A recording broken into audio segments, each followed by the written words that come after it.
Jangan suka curhat di medsos. Masih ingat efeknya? 80% yang baca tidak peduli. Kita udah nulis takar kebek, nggak ada yang peduli. 80%. Tidak ada yang lebih pahit dari berharapnya hati kepada kita.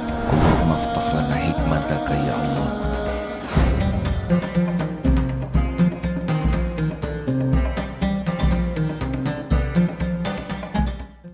Terima kasih rekan-rekan sekalian, adik-adik.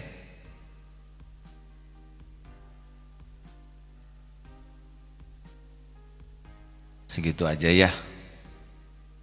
Mau tahu rahasia ikhlas? Ada 5 latihannya. 1, jangan selalu ingin diketahui orang amal kita. Harus punya banyak amal rahasia. Boleh diketahui orang, amalan fardu, sunnahnya diketahui orang. Tapi amalan sunnah lebih bagus, tidak semua orang tahu.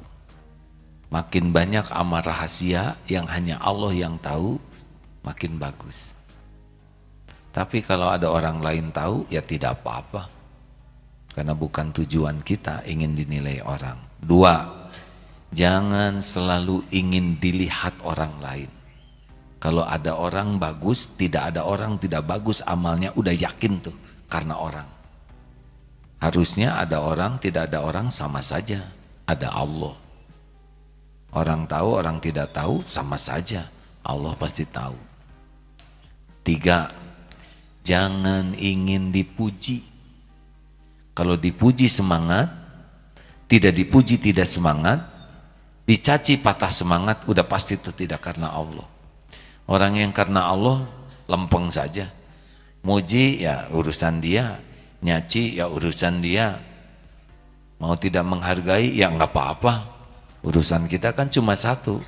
Apa yang kita lakukan diterima oleh Allah. Orang yang kurang ikhlas dipuji, wah semangat. Giliran tidak ada yang muji, giliran dicaci, down, patah semangat. Karena memang tujuannya pujian makhluk. 4, jangan ingin dihargai, diperlakukan spesial. Makin ingin diperlakukan spesial, makin sering terluka. Biasa saja, karena aslinya kita enggak pantas dihargai orang. Aslinya tidak pantas. 5, jangan ingin dibalas budi. Lakukan, lupakan. Lakukan, lupakan. Perlukah kita mengingat-ingat kebaikan kita? Jawab, enggak, mau apa? Allah pasti ingat kok. Perlukah kita menyebut-nyebut jasa kebaikan kita? Mau apa? Disebut-sebut malah hilang pahalanya. Udah, karena bukan kita yang menolong orang, Allah yang menolong dia, kita dipilih jadi jalan. Nih seperti Darut Tauhid, sama sekali bukan karena adanya A'agim dan kawan-kawan Darut Tauhid ini ada, tidak. Darut Tauhid ini sudah tertulis di Lauh Mahfudz. Kapan adanya? Saya dan teman-teman diuji menjadi jalan terwujudnya apa yang Allah rencanakan. Kalau ngaku-ngaku kami sudah berjuang, kami mati-mati, enggak lah. Memang berjuang tapi enggak sebanding apa yang terjadi dengan apa yang diperjuangkan. Asli nih hadirin, saya tidak pernah membayangkan Darut Tauhid akan begini. Tidak membayangkan saudara-saudara bakal ke sini.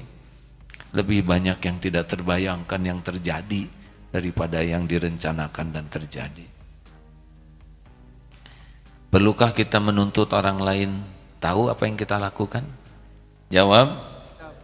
Perlukah kita nunggu orang lain berterima kasih? Ya, nggak ada perlunya.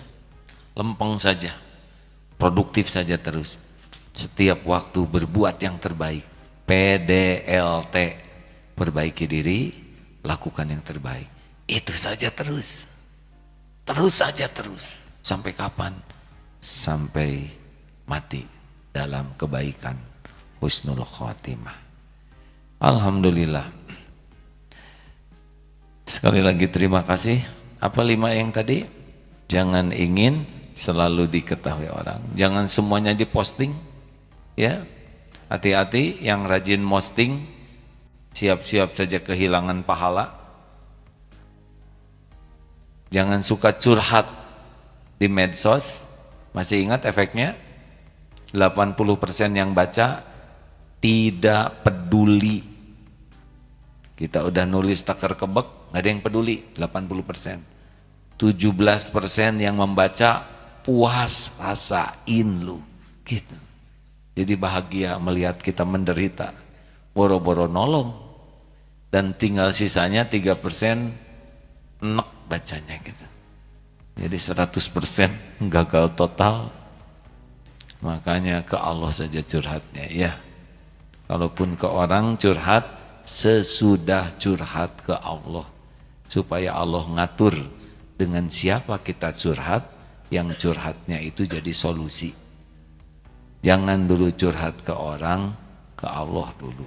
Makanya kalau dengar kabar apa-apa, wasta'inu sabri wassalat, cepat sholat. Itu bahaya itu, ambil wudhu, sholat. Insya Allah akan banyak petunjuk. Yang kedua apa? Jangan selalu ingin dilihat orang. Kalau dilihat orang kita bagus, tidak ada orang lebih bagus. Kita sedekah 100.000, dilihat oleh teman-teman, tidak ada orang, keluarkan 500.000. Ya Allah, 500.000 hanya Engkau yang melihat. Tapi dicicil ya Allah. Kita sholat dilihat orang bagus, nanti ketika tidak ada orang jauh lebih bagus. Yang ketiga apa?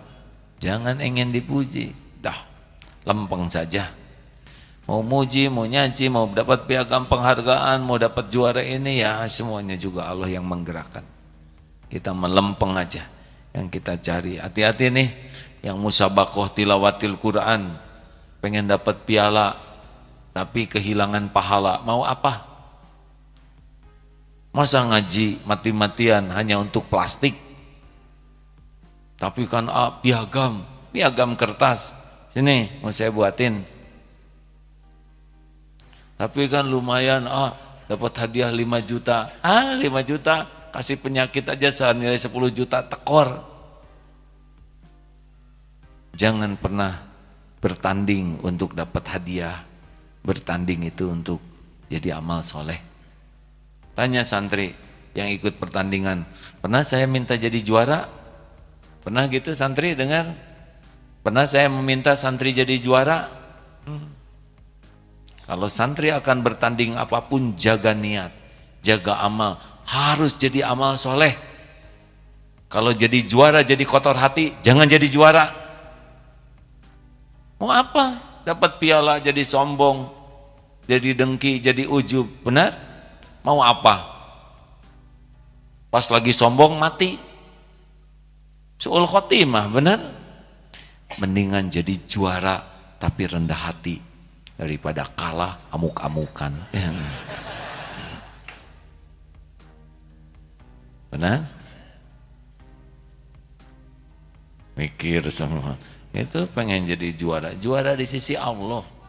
Innallaha la yanzuru ila suwarikum wa amwalikum walakin yanzuru ila qulubikum wa amalikum. Allah tidak lihat rupa dan harta, tapi Allah lihat hati dan amal. Jangan pengen dihargai, kalau pengen kalau di sakit di sini. Ingin dihargai, ingin dihormati, ingin dipuji, luka saja di sini. Harusnya itu dari Allah. Ingin disayang Allah, ingin diridhoi Allah, ingin dicintai Allah. Kalau di-nya ke Allah bahagia. Kalau di-nya ke makhluk luka. Ingin bahagia, ingin menghargai, ingin memberi, ingin menghormati. Kalau ke makhluk itu bukan di. Jadi bahagia. Terima kasih sahabatku sekalian. Teng.